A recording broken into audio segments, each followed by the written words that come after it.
Grace. Ngunit bago pa man makapasok sa bahay ni Kuya si Mary Grace, isang housemate naman mula sa mga nominado ang kailangan ng tuluyan lumabas sa outside world. And I am sorry, Ape, you have just been evicted from the Big Brother house. Magpahanap ka na.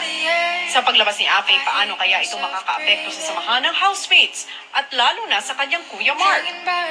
Ang buong kwento dito lang sa PBB 8. Matapos ang second adults eviction night, bakas ang lungkot ng housemates. Love you! I'm just so used to her being here. It's really close.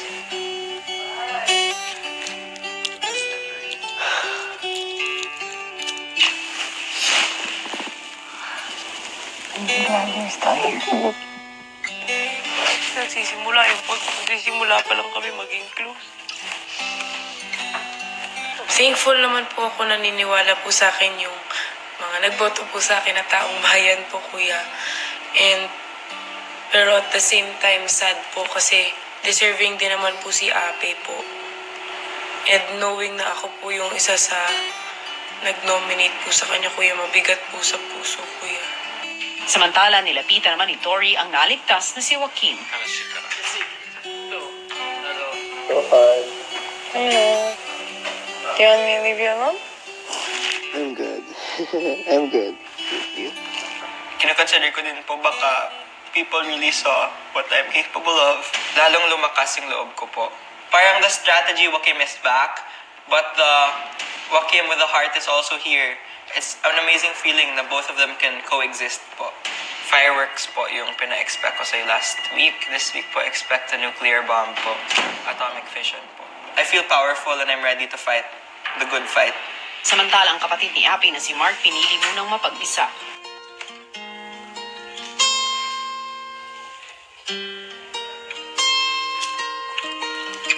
Malungkot po ako, Kuya, na napalis na ng bahay po yung kapatid ko. Pili ko ako may kasalanan, Kuya. Kung di ako dumating dito sa bahay, hindi nag-iba po yung attitude niya. Pili ko ako po yung dahilan na ako pa yung humahanap sa kanya. Tapos, yun ako po yung dahilan na hindi niya mabot yung pangarap niya. Are you blaming yourself? Half of it. I want the best for her kasi basta may laban siya siguro kung wala ako dito. It wasn't your decision to make you one. Wala nang pumapasok sa utak ko. You just need rest. Rest. Of course. Ipagpatuloy ko po yung laban niya. Sa tingin ko, Mark, ginawa mo ang lahat para sa kanya bilang isang kapatid. At kahit nung una ay hindi niya tinatanggap ang iyong pagmamahal, hindi ka pa rin sumuko sa kanya. At sa loob ng bahay ko, kahit man kayo ay magkapatid, may kanya-kanyang paglalakbay, may kanya-kanya kayong pangarap. At ngayon, katulad ng sinabi mo, ipaglalaban mo ang pangarap na yun. Opo. Laban na po, laban. At napuno nga ng matinding emosyon ang bahay ni Kuya sa pag-alis ni Ape kagabi. Pero paano kaya ito makakaapekto sa lalong lumalalim na samahan at pagkakaibigan ng ating mga housemates? Yan at mas marami pang mga tanong ang ating masasagot ngayong gabi dito lang sa third nomination night ng Pinoy Big Brother 8. Hello Philippines and hello world! Nako, 3 araw na lang at araw na ng mga puso. Kaya naman sa loob ng bahay ni Kuya, umaapaw rin ang mga mapusong eksena gabi-gabi. Pero mamaya, kaninong puso nga kaya ang magwawagi at kanino naman ang masasawi? Sabay-sabay natin aalamin yan dahil makikilala na natin ang third set of nominees para sa ating adults batch ng edisyong ito. Pero bago yan, ano naman kaya ang mga naging nakaka-in-love na eksena sa pagpasok ng new official at bagong lipat bahay na si Mary Grace? Narito, panoorin natin lahat. Sa confession room, kinausap ni Kuya ang pinakabagong official housemate. Maligayang pagdating sa aking bahay. Salamat, kuya. Thank you. Official housemate, Mary Grace. Salamat so much, kuya. Oh, ano hinahanap mo? Inanap kita. Andito ako sa harap mo. Diyos ko, boses na, Ginoo. Speaker. Ano pakiramdam at nandito ka na? Masaya po na, naiyak po kuya kasi parang di po ako makapaniwala. Dati ko pa po itong pangarap. Tapos, nandito na ako. Alam mo, Mary Grace, Kuya, kaya ikaw ang pinili ko dahil nakita ko, ikaw ay masipag.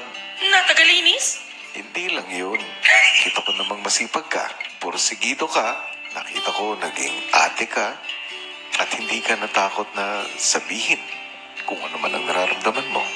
Matapang, straightforward. Salamat, kuya. At sa pagpasok mo sa aking bahay, inaasahan ko na ganun pa rin ang ipapakita mo.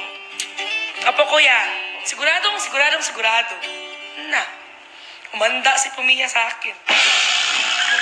Pumiya? Oh. Umanda. Bakit? Bakit si Pumiya? Wala, cute man. Cute. Gusto kong ma-challenge sa English.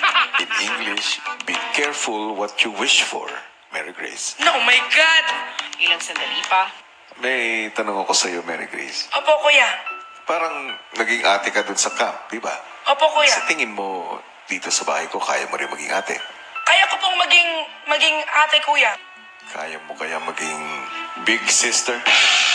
Na, natupad ng pangarap ko na. Muntik na kitang mapalitan. Nagawa mo pa yung pwesto ko. Hindi naman agawan ng pwesto. Ano lang, tandem. Pinoy Big Kote. Kuya and ate. O, di ba? Na, sige na, kuya. Sige, Mary Grace. Yes, kuya. Bibigyan kita ng pagkakataon para matupad ang pangarap mo. Ikaw, Mary Grace, Yes, kuya. ay magiging Pinoy Big Sister. Yes! Siya nga pala, gutom ka na ba? Medyo, kuya. Naliliit na po yung mga bills ko dito sa katawan. Ano bang paborito mong pagkain? Dinuguan. Na. Para makapasok ka sa loob ng aking bahay, kailangan mong bigyan ng task ang isang housemate na iluluto ang isang paborito mong ulam. At ito ay dinuguan. Ha? Diyos ko, Lord, ang hirap. Mamamalagi si Mary Grace sa task room at makakausap lamang niya ang isang housemate na magluluto ng kanyang paboritong pagkain. Boses lang ang maririnig ng housemate at hindi nito dapat malaman kung sino nga ba si Pinoy Big Sister. Hindi rin maaaring magpatulong ang magluluto sa ibang housemate. Maya-maya lang tinatawag ng Pinoy Big Sister si Pumiya sa confession room.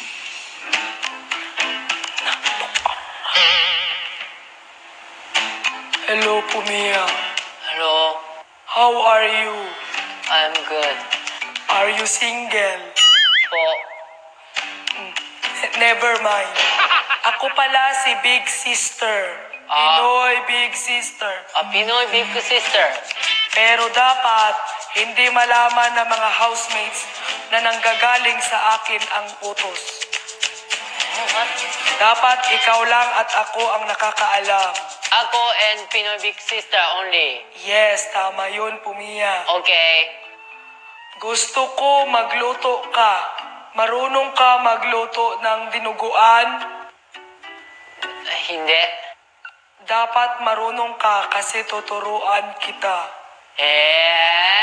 Alam mo kung ano ang dinuguan? I know. Dinuguan is pig blood, di ba? Tama yun, Pumiya. Di ba? I'm scary.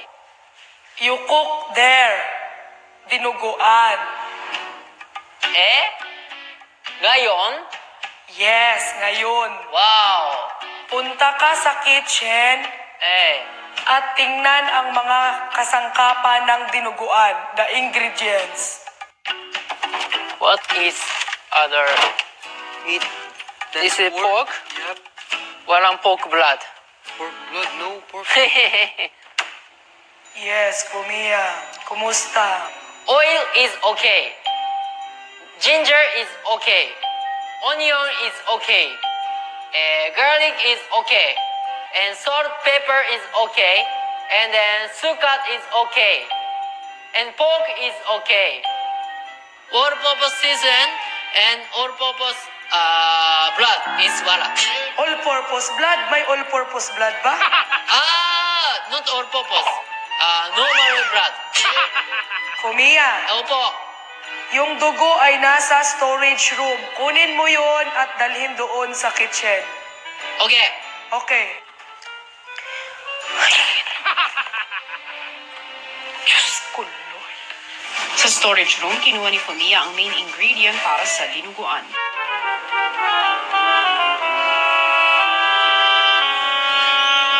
Pagbalik sa confession room, tinuro ni Big Sister step by step ang cooking instructions. Alam mo na paano magluto? Yeah, alam mo na ka mamuluto. Okay, go and cook. Good luck, Fumiya. Thank you po, sister. Sa kusina, agad namang sinimulan ni Fumiya ang pagluluto.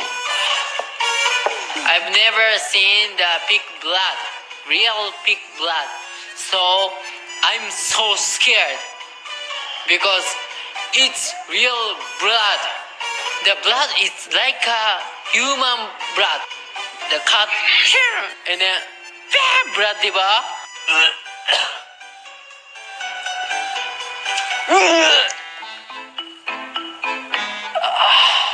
My big sister taught me the recipe of dinuguan, and then I follow the recipe, and then I cooked. So si Fumiya? Uy, Sumi, ba't ang tagal? Teka muna. Ah! What? Umi? Hmm? You're so weird. Charot. Where is so many blood? You vampire? Yeah. Umi? No, just I want to try to cook. Diba? Umi, you're so weird, ha? Ang ibang housemates dumating na rin sa kusina at nagtaka. What are you cooking? I The want blood to... one.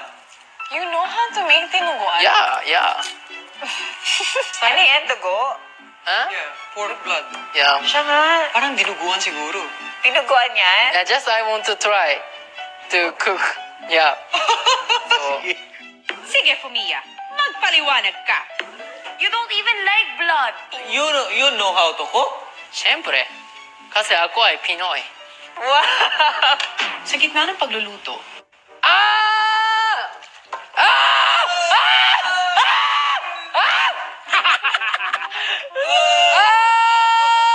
The real cooking is first time. Today I cooked the like a salt, a pepper, everything. si Fumiya tinikman naman ang luto niya. Sour. Nanay, taste. Naku.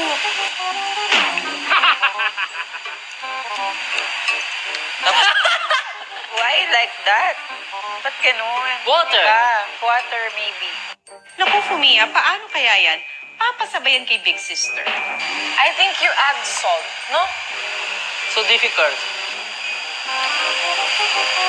It's getting there. Matapos maluto ang special dinuguan ni Fumiya, pinatawag siya muli ni Big Sister sa confession room. You get the dinuguan Yeah. for you and for me and bring it to the storage room. I want to taste it. Ilang sandali pa, Fumiya, Oh. we eat together. Po. In 1, 2, 3.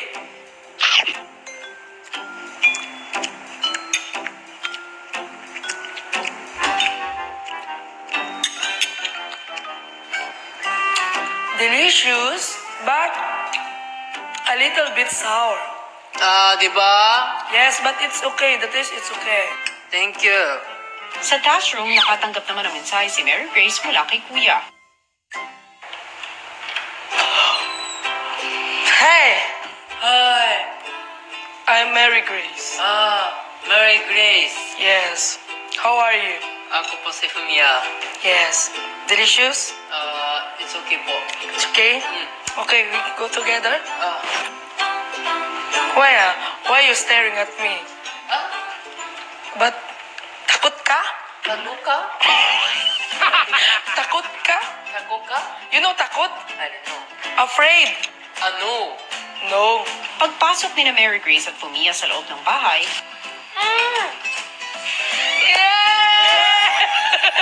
Hello, kuya! Beautiful people! Are you?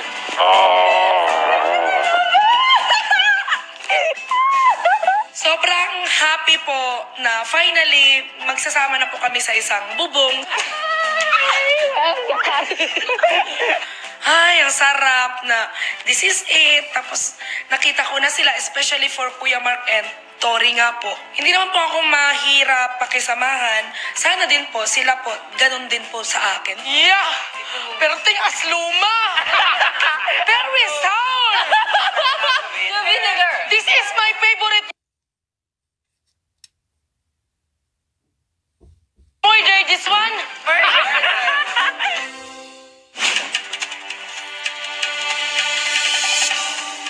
Hi, housemates! Good evening! Yes, bago ang lahat, gusto ko munang i-welcome sa bahay ni Kuya ang bagong crossover na si Mary Grace. Hello, Mary Grace! Hello po. Kamusta naman ang unang araw kasama ang mga housemates? Kamusta ang mga adjustments? Okay naman? Medyo ano lang po, naninibago kasi hindi ko naman talaga sila nakasama. Pero at the same time, masaya din po kasi bagong mukha, bagong mga ugali na pakikisamahan ko. So excited po ako. Ngayon, nasa inyong harapan ang mga bagay na sisimbolo sa inyong magiging kapalaran ngayong gabi. Mary Grace, maaari mo bang ipakita sa lahat kung ano ang bagay na yan? Pakitanggal mo nga ang cover, Mary Grace. Opo. Ayan, salamat. Yun. Oh my God. O, diba? Nagpatay na roses. Dahil papalapit na ang araw ng mga puso ngayong gabi, lahat kayo ay makakatanggap ng bulaklak. Bibigyan ni Kuya ang pulang rosas sa housemate na magiging ligtas ngayong gabi. At ang mga housemates naman na kabilang sa mga nominado ay makakakuha ng rosas na kulay itim. At ang bilang ng mga black rose ang siyang bilang rin ng mga nominado. At ang bilang na yan ay 3. Mary Grace, bilang bagong official housemate, accepted ka muna sa mangyayari ngayong gabi na nomination. Pwede mo nang kunin ang iyong red rose. Go! Thank you po. Okay. Nabawasan na ng isa ang red roses. Ang tanong, sino-sino sa inyo ang makakatanggap ng black rose? Para kaya sa iyo ang black rose, Lou? Nawala nga ba ang fighting spirit mo matapos maging nominado last week? O inihanda mo lang ang sarili mo sa posibilidad na mapaalis ng bahay? Or maybe it's for you, Andre. Did you really have a hard time leading your housemates in your weekly task? Or are you just used to being chill, Hawaii style? O baka para kay Tori? Namimili ka nga lang ba ng mga gusto mong makausap sa loob ng bahay o sadyang nahihirapan ka pang mag-adjust sa mga bago mong kasama? Or maybe it's for you, Fumia. Are you still not opening up to your other housemates, or are you just better at listening than talking?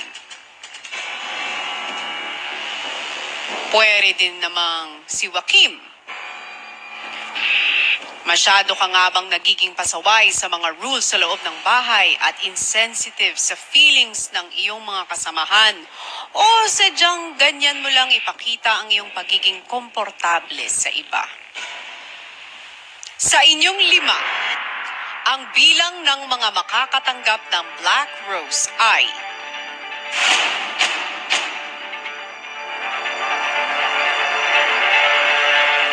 2. Maaari mo nang kunin ang iyong Black Rose dahil ikaw ang unang nominado sa linggong ito.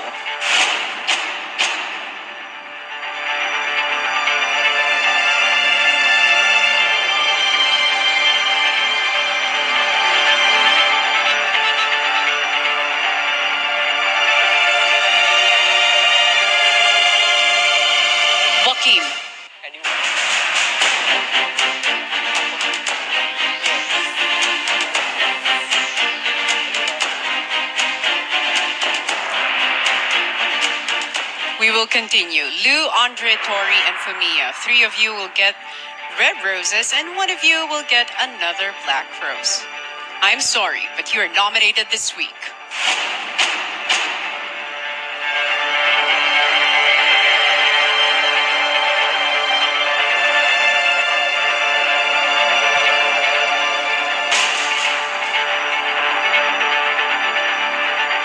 Tori, kunin mo na ang iyong black rose. Lou, Andre, and Fumia, congratulations. You are safe tonight. You may now take your red roses. Thank you, housemates.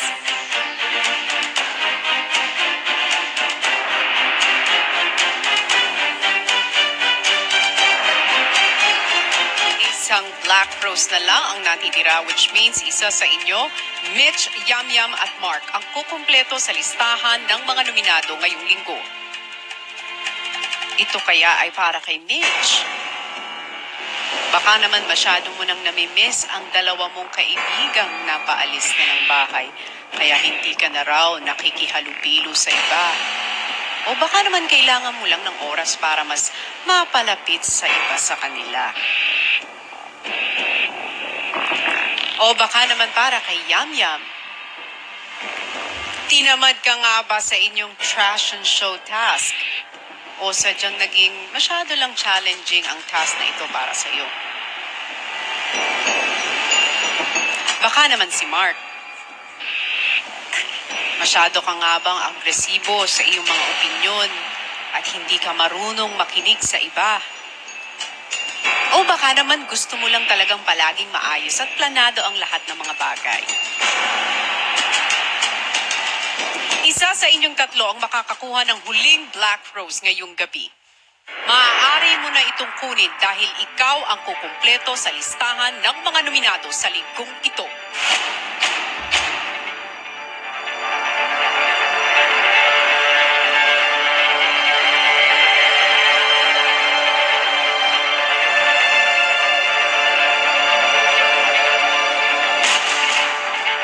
Mark, kunin mo na ang black rose. It only means Mitch and Yam Yam, congratulations. Kunin nyo ang inyong red roses. Hindi kayo nominated this week. And with that, maraming salamat, housemates. And try to have a happy Valentine's this week. Good night.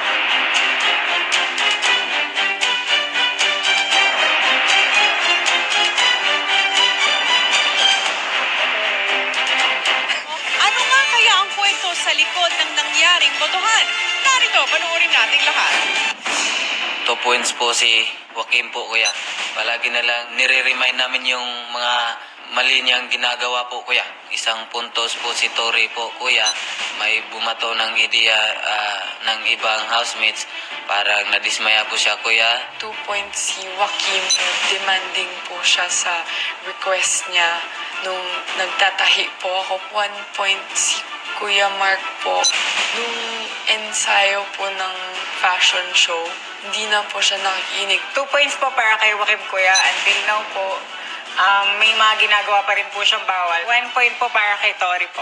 Pinipili niya lang po yung kinakausap niya, kuya. 2 points to C. Mark.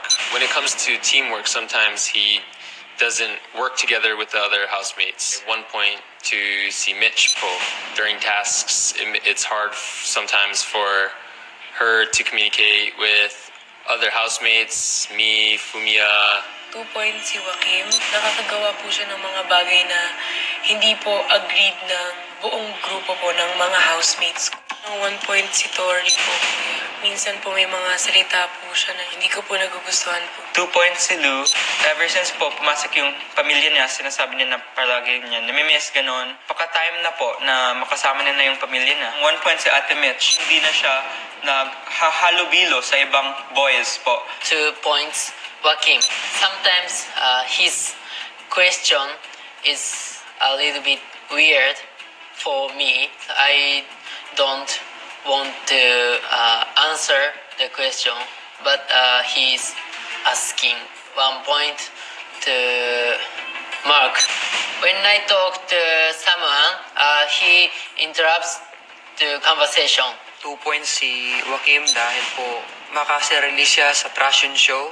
Hindi po niya inisip yung runway na mahihirapan po kami lahat. Ang 1 point naman po ay para kay Yum Yum po. Mukhang naging lazy po siya sa task na to ngayon. Sa susunod na linggo ay sabay-sabay na nga nating makikilala ang pangatlong adult housemate na tuluyan ng mapapalis sa bahay ni Kuya. Sino nga kaya kina Mark, Tori at Joaquim ang ililigtas ng sambayanan at sino naman ang magiging third adult evictee ng batch na ito? Naku, patindi talaga ng patindi ang mga hindi inaasahang kaganapan dito pa rin sa nag-iisang teleserye ng totoong buhay at ito ang Pinoy Big Brother 8. Good night!